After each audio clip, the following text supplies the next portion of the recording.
में से किस शासक की मृत्यु उसके पुस्तकालय की सीढ़ियों से गिरकर हो गई थी? तो ये हो गई थी हुमायूं की। किसकी? हुमायूं की। और इसका डिटेल में जानेंगे। डिटेल में दिया गया है,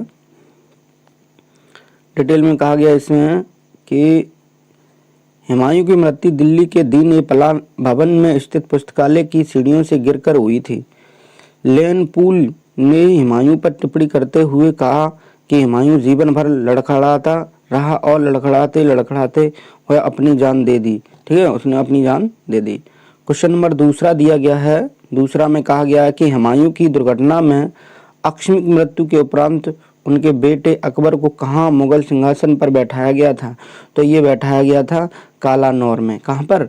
कालानौर में। ठीक, अगला थोड़ा डिटेल में जानेंगे इसको। डिटेल में कहा गया है इसमें कि हुमायूं की दीन-ए-पनाह पुस्तकालय शेर मंडल की सीढ़ियों से उतरते समय जनवरी 1556 में मृत्यु हो गई थी। हुमायूं की मृत्यु के बाद 14 फरवरी 1556 को अकबर का कालानौर में राज अभिषेक कराया गया। इस समय अकबर की आयु मात्र 13 वर्ष 3 माह की थी। अपने पिता की मृत्यु के समय अकबर अपने शिक्षक बैरम खां के साथ कालानौर में आया था। ठीक है, और अगला क्वेश्चन नंबर 3 दिया गया है कि निम्न में से किस सम्राटों के शासनकाल में भारत का पहला मुद्रा रुपया मुद्रित हुआ था? तो ये हुआ था शेरशाह सूरी द्वारा। किसके? शेरशाह सूरी द्वारा। डिटेल में जानेंगे इसको। अफगान शासक शेरशाह सूरी 1540 से 1545 के शासनकाल में भारत का पहला मुद्रा रुपया मुद्रित किया था।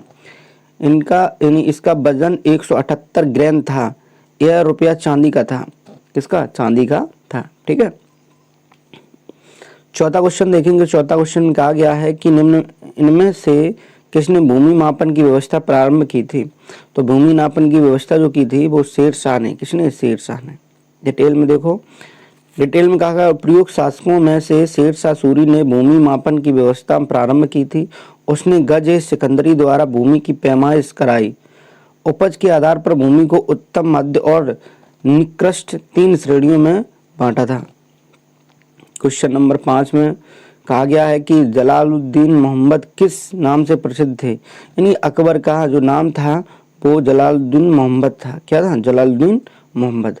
अब इसका 5वें का डिटेल में जानेंगे। 5वें का डिटेल दिया गया है। 5वें का डिटेल देखते हैं क्या कह रहा है डिटेल में। हाँ, डिटेल में कहा गया है कि अकबर का पूरा नाम जलालुद्दीन मोहम्मद अकबर था। उसे सब अकबर के नाम से बुलाते थे। वह मुगल साम्राज्य का सबसे शक्तिशाली बादशाह था।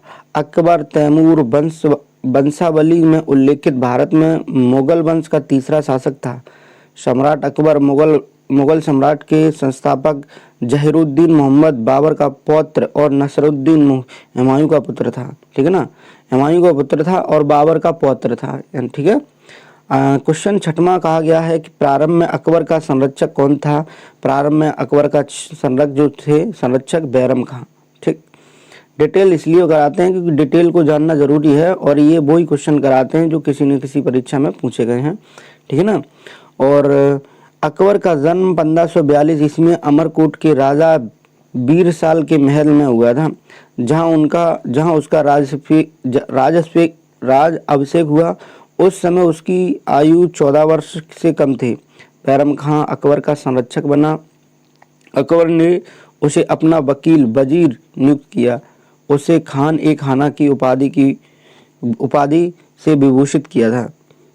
ठीक है। अगला क्वेश्चन 7 क्वेश्चन देखते हैं। क्वेश्चन 7 में कहा गया पानीपत का द्वितीय युद्ध किनके बीच लड़ा गया था? तो पानीपत का द्वितीय युद्ध जो लड़ा गया था ऑप्शन नंबर बी अकबर और हुमायूं के बीच में लड़ा गया। डिटेल में जानेंगे कि पानीपत हरियाणा का दूसरा युद्ध 5 नवंबर 1556 को अकबर व हेमू हेमचंद विक्रमादित्य के बीच में लड़ा गया था, जिसमें हेमू की पराजित हुई तथा बैरम खान ने उसकी हत्या कर दी। हेमू आदिल शाह का वजीर एवं सेनापति था और आदिल शाह की तरफ से उसने 24 युद्धों में भाग लिया था, जिनमें से 22 में उसने विजय प्राप्त की थी। ठीक है। अगला क्वेश्चन 8 क्वेश्चन करते हैं। अकबर के नवरत्न के बारे में निम्न में से कौन सा सही ढंग से मेल नहीं खाता है? तो अकबर के नवरत्नों में से सही ढंग से मेल नहीं खाता है, तो इसका हो जाएगा जाके आंसर इसका है ऑप्शन नंबर बी। कौन सा है, सॉरी ऑप्शन नंबर बी जो है, राजा मान सिंह वह अकबर के वित्त मंत्री थे, ये गलत है। ठीक है, तो इसमें थोड़ा डिटेल में जानेंगे। क्वेश्चन नंबर 8 था, 8 का डिटेल में जानेंगे। 8 में डिटेल में दिया गया है, इसमें कहा गया है कि अकबर के राज दरबार में नवरत्नों में से एक राजा मानसिंह अकबर के सेनापति थे, ना कि वित्त मंत्री। ठीक है, अन्य विकल्प सही सम्मिलित हैं। ठीक है, और जो राजा जो थे, राजा मानसिंह जो थे, ये वित्त मंत्री नहीं थे, ये सेनापति थे। ठीक, अगला क्वेश्चन देखेंगे। क्वेश्चन नंबर 9 में कहा गया है कि अकबर ने अपने दरबारी संगीत के रूप में किसे नियुक्त किया था, तो ये किया था मियाँ तानसेन को। किसको, मियाँ तानसेन को। डिटेल में जानेंगे इसको।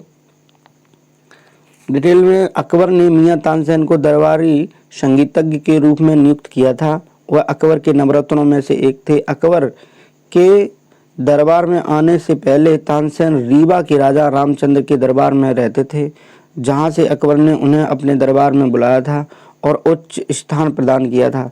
अकबर ने तानसेन को कंठा भरत वाणी विलास की उपाधि प्रदान की।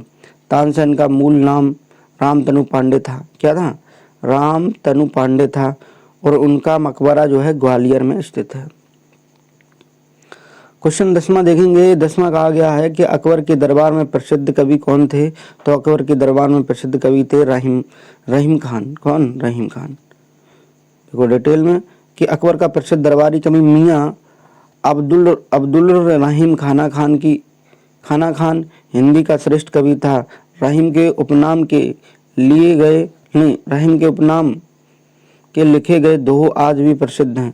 अकबर के नवरत्नों में से एक अब्दुल रहीम खाना खान ने बाबर की आत्मकथा तुझके बाबरी को उसके तुर्की रूप में फारसी में अनुवादित किया, और जो बाबरनामा के नाम से प्रसिद्ध है। अकबर का राज कवि फैजी अपने समय का श्रेष्ठ कवि था। ठीक है, क्वेश्चन 11 देखेंगे। बुलंद दरवाजा द्वारा बनवाया गया, किसके द्वारा बनाया गया था, तो गुजरात विजय के उपलक्ष्य में अकबर ने बनवाया था। किसने, अकबर ने। अगला इसका डिटेल में जानेंगे। डिटेल में कहा गया है कि अकबर ने गुजरात विजय 1572 से 73 में की थी। फतेहपुर सीकरी नामक एक नगर की स्थापना कराई। एक वर्ग के इतिहासकारों का मत है कि गुजरात विजय के उपलक्ष्य में सम्राट अकबर ने सीकरी के बुलंद दरवाजा का निर्माण विजय स्तंभ के रूप में कराया था, जबकि पर्सी ब्राउन ने इसका निर्माण दक्षिणीय विजय 1601 ईस्वी में उपलक्ष्य में बताया था। ठीक ना, अलग अलग विद्वानों ने अलग अलग तरीके से बताया है। तो इसका जो क्वेश्चन था ये 11 का डिटेल हो गया। 12 क्वेश्चन देखते हैं। 12 क्वेश्चन कहा गया है, 12 में देखते हैं। 12 में कहा गया है कि अकबर द्वारा बनवाया गया प्रसिद्ध ऐतिहासिक स्मारक बुलंद दरवाजा उत्तर प्रदेश के किस जिले में स्थित है, तो ये आगरा में है। कहाँ पर, आगरा जिले में स्थित है। ठीक, डिटेल में थोड़ा डिटेल है इसका। बुलंद दरवाजा उत्तर प्रदेश के आगरा जिले के फतेहपुर सीकरी में स्थित है। इसका निर्माण मुगल सम्राट अकबर द्वारा कराया गया।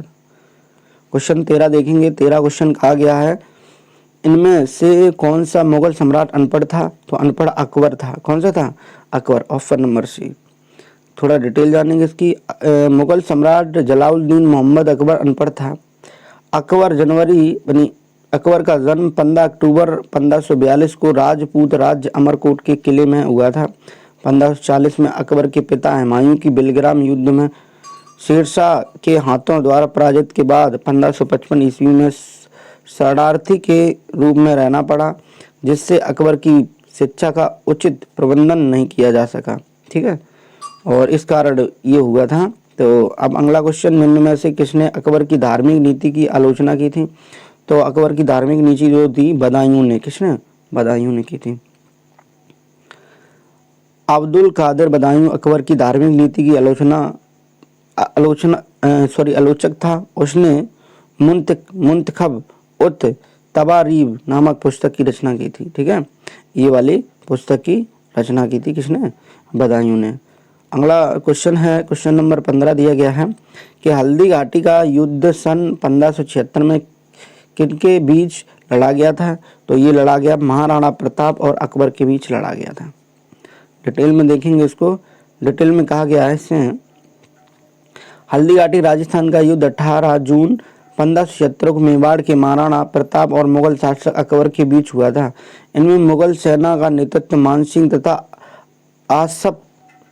आसफ खान ने किया था। इस युद्ध में महाराणा प्रताप की ओर से लड़े जाने वाले एकमात्र मुस्लिम सरदार हकीम खान सूर थे, ठीक है, शुर थे। और इस युद्ध में परिणाम के संदर्भ में ऐसा माना जाता है कि इस युद्ध में ना तो अकबर की जीत सका, ना ही राणा हारे, ठीक है। क्वेश्चन 16 दिया गया है कि भारत में जहांगीर का शासनकाल क्या था? तो भारत में जहांगीर का शासनकाल जो था 1605 से 1627 तक रहा। डिटेल में देखेंगे इसको। भारत में जहांगीर का शासनकाल 1605 से 1627 तक रहा। वह अकबर के बाद दिल्ली की गद्दी पर बैठा था। उसके बचपन का नाम नूरुद्दीन मोहम्मद सलीम था, ठीक है ना। जहांगीर के बचपन का नाम नूरुद्दीन सलीम था। 17 क्वेश्चन देखेंगे। 17 क्वेश्चन है कि थामस रोग मुगल सम्राट जहांगीर से किस किले में मिला था? तो ये मिला था अजमेर के किले में। कहाँ पर? अजमेर के किला में। डिटेल में जानेंगे इसमें। थामस रोग मुगल सम्राट जहांगीर से अजमेर के किले में मिला था। वह ब्रिटिश सम्राट जेम्स प्रथम के राजदूत के रूप में मुगल दरबार में आया था। अगला क्वेश्चन देखें। क्वेश्चन 18 दिया गया है, इनमें से कौन सा मुगल बादशाह शराब को छूता तक नहीं था? तो ये था औरंगजेब। कौन था? औरंगजेब, जो शराब को छूता नहीं था। औरंगजेब का व्यक्तिगत जीवन आदर्श था। अपने आचार विचार पर कठोर नियंत्रण रखता था। वह सादा भोजन करता था, सादे वस्त्र पहनता था, शराब बिल्कुल नहीं पीता था, ठीक है। क्वेश्चन नंबर 19 दिया गया है कि निम्नलिखित में से किसके शासनकाल में मुगलों और मराठों के बीच द्वंद्व प्रारंभ हुआ था? तो ये हुआ था औरंगजेब। किसके? औरंगजेब के शासनकाल में। तो अब क्वेश्चन 19 की थोड़ा डिटेल में जान लेते हैं। 19 डिटेल में दिया गया है। हाँ, 19 में कहा गया है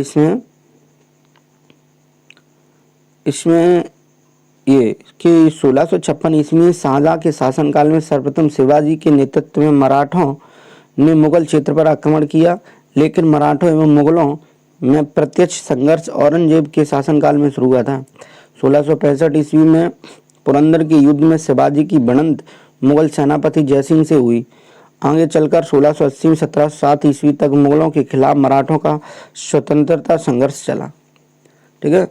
क्वेश्चन नंबर 20। क्वेश्चन नंबर 20 कहा गया है कि औरंगजेब का पुत्र था। औरंगजेब का कौन पुत्र था? वो ये था शाहजहां, ठीक है ना। शाहजहां का पुत्र औरंगजेब। और अगला क्वेश्चन इसका डिटेल में जानेंगे। डिटेल में कहा गया औरंगजेब मुगल बादशाह शाहजहां और मुमताज महल का पुत्र था। मुमताज महल का पुत्र था। इसका 2 बार राज्याभिषेक हुआ था। इसके शासनकाल में सर्वाधिक हिंदू सेनापति थे। इसका शासनकाल 1658-1707 तक था, ठीक है ना। 1658 और 1707 तक रहा। 21 देखते हैं। ताजमहल के सुलेख कैलीग्राफर 1648 में इसकी रचना और पूरा किया था। किसने कराया था? ये अमानत खां सिराजी ने। किसने? अमानत खां सिराजी ने।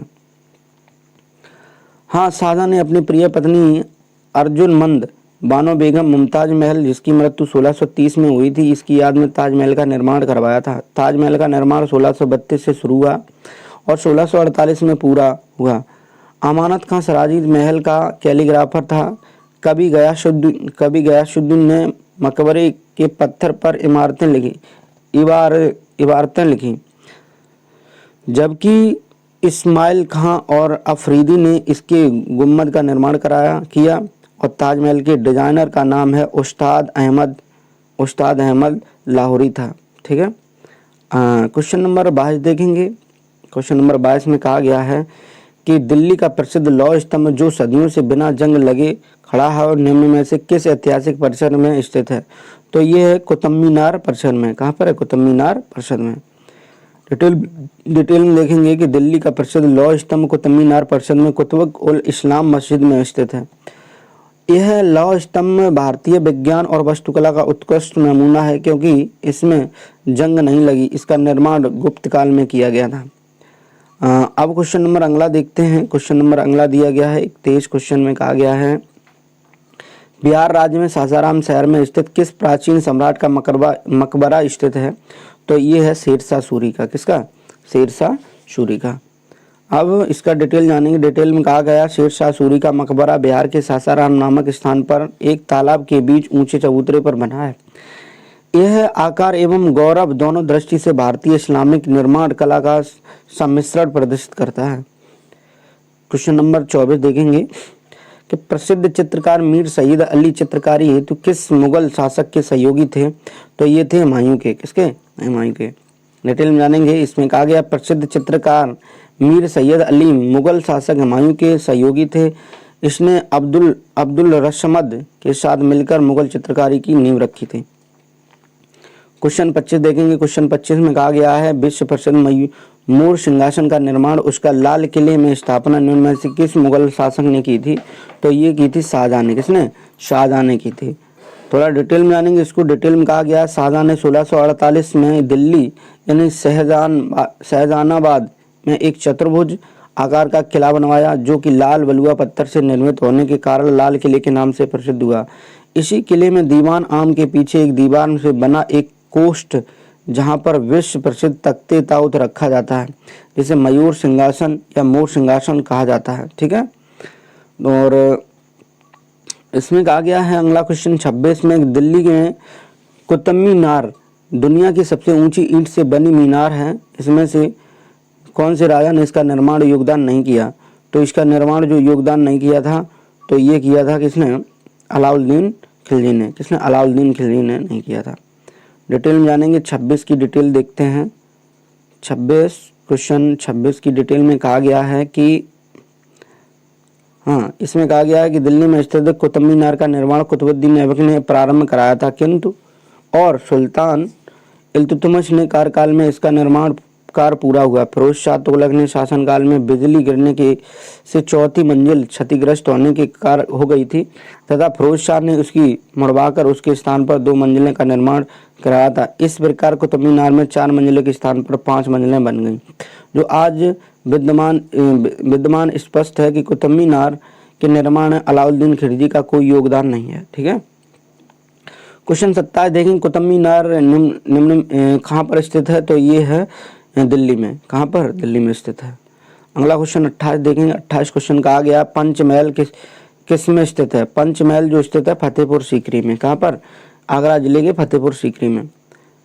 अब इसमें डिटेल में जानेंगे कि पंचमहल का निर्माण मुगल बादशाह अकबर द्वारा करवाया गया था। यह इमारत फतेह सीकरी किले की सबसे ऊंची इमारत है। पिरामिड आकार में बने पंचमहल को हवा महल भी कहा जाता है। ठीक है। मुगल बादशाह अकबर ने इसका निर्माण कार्य में बौद्ध विहार एवं हिंदू धर्म का प्रभाव स्पष्ट दिखाई पड़ता है। पंचमहल को पत्थर से स्वपन नामक उपनाम से संबोधित किया गया। ठीक है। अगला क्वेश्चन 29 देखेंगे कि निम्न में से किस मुगल सम्राट द्वारा आगरे के किले का निर्माण कराया गया था? आगरे का किले का निर्माण अकबर द्वारा कराया गया था। डिटेल में जानेंगे। इसमें डिटेल में आगरा किले का निर्माण मुगल बादशाह अकबर के द्वारा करवाया गया है। अकबर ने अपने शासनकाल में दीन ए खास पंचमहल, खास महल, तुर्की और सुल्ताना की कोठी और जोधाबाई का महल आदि इमारतों का निर्माण फतेहपुर सीकरी में कराया था।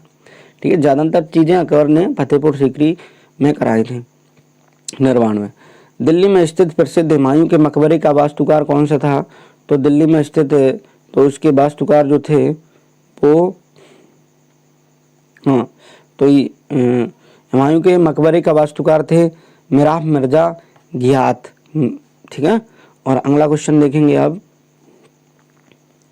क्वेश्चन नंबर थोड़ा इसका डिटेल देख लेते हैं। दिल्ली में स्थित प्रसिद्ध हुमायूं के मकबरे का वास्तुकार मिराख मिर्जा घियात थे जिन्हें अफगानिस्तान के हेरात शहर में बुलाया गया था। यह मकबरा हुमायूं की विधवा बेगम हमीदा बानो ने बनवाया था। यह 4 बाग शैली में से बना है। 1993 में यूनेस्को द्वारा विश्व धरोहर स्थल में घोषित कर लिया गया। अगला क्वेश्चन देखें। क्वेश्चन नंबर 31 दिया गया है कि इसमें कहा गया है मुगल वंश के पहले सम्राट दरबार में मुगल वंश के पहले सम्राट बाबर ने अपनी देशीय भाषा चगताई तुर्की में अपनी आत्मकथा लिखी है। इस पुस्तक का नाम क्या है? तो इस पुस्तक का नाम है बाबर की बाबरनामा। क्या है? Baburnama. Option number B. Detail में मुगल साम्राज्य की आधारशिला रखने वाले जहरुद्दीन मोहम्मद बाबर ने अपनी जीवन संबंधी घटनाओं का एक ग्रंथ स्वयं ही लिखा था। ये तुजक ई बाबरी या बाबरनामा कहते हैं। किताब तुर्की भाषा में लिखी गई है। अगला क्वेश्चन देखेंगे, आईने अकबरी किसने लिखी है? आईने अकबरी जो लिखी है वो अबुल फजल ने लिखी है।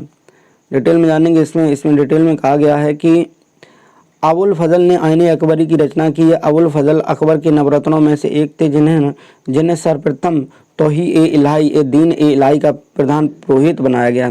अबुल फजल ने कलिया दमन श्री कृष्ण का फारसी में अनुवाद किया तथा अपने ग्रंथों में अमेरिका की खोज का उल्लेख किया। इस शहजादा सलीम के इशारों पर ओरछा के बुंदेला सरदार वीर सिंह ने अबुल फजल की हत्या कर दी थी। ठीक है। अगला क्वेश्चन देखेंगे। क्वेश्चन कहा गया 33वें, तारीख फिरोज शाही के लेखक कौन है? तारीख फिरोज शाही के लेखक हैं जियाउद्दीन बरनी। कौन? जियाउद्दीन बरनी। अब 34 क्वेश्चन देख, थोड़ा 33 का डिटेल में जान लेते हैं। डिटेल में कहा गया है कि इसमें कहा गया जलालुद्दीन बरनी 1258-1357 एवं एक इतिहासकार राजनीतिक विचारक था जो मोहम्मद बिन तुगलक और फिरोज शाह के शासनकाल में भारत रहा। तारीख फिरोज शाही उसकी प्रसिद्ध ऐतिहासिक कृति है। ज्ञातव्य है कि शमसे शिरा अफीफ ने तारीख ए फिरोज शाही की रचना की थी। ठीक है। अगला थोड़ा डिटेल देखेंगे। अगला क्वेश्चन, इसमें कहा गया है कि अकबरनामा के प्रसिद्ध लेखक कौन है? अकबरनामा के प्रसिद्ध लेखक हैं अबुल फजल। कौन? अबुल फजल। इसमें अगला डिटेल में देखेंगे कि अकबरनामा अकबर के नवरत्नों में से एक अबुल फजल द्वारा अकबर के शासनकाल में आधिकारिक वृत्तांत के रूप में लिखा गया है। यह 3 भागों में है। इसका तीसरा भाग आईने अकबरी था। क्वेश्चन नंबर 35 देखते हैं कि निम्न में से कौन सा सुमेलित नहीं है?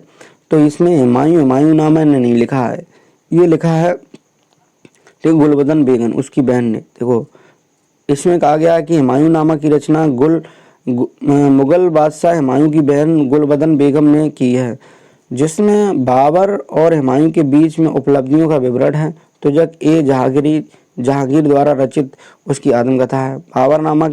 बाबर ने तुर्की भाषा में की है, जबकि शहजहांनामा के लेखक जो है मोहम्मद ताहिर या इनायत खान।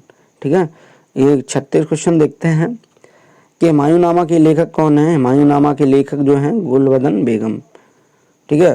ये लास्ट क्वेश्चन है। ये 37 क्वेश्चन देख लेते हैं कि वह कौन सा स्थान है जहां अंतिम मुगल सम्राट बहादुर शाह जफर की मृत्यु हो गई थी? तो ये रंगून में है। ठीक है, रंगून। अब इससे आगे जो है आज मैंने मुगल काल समाप्त करा दिया है। ठीक है।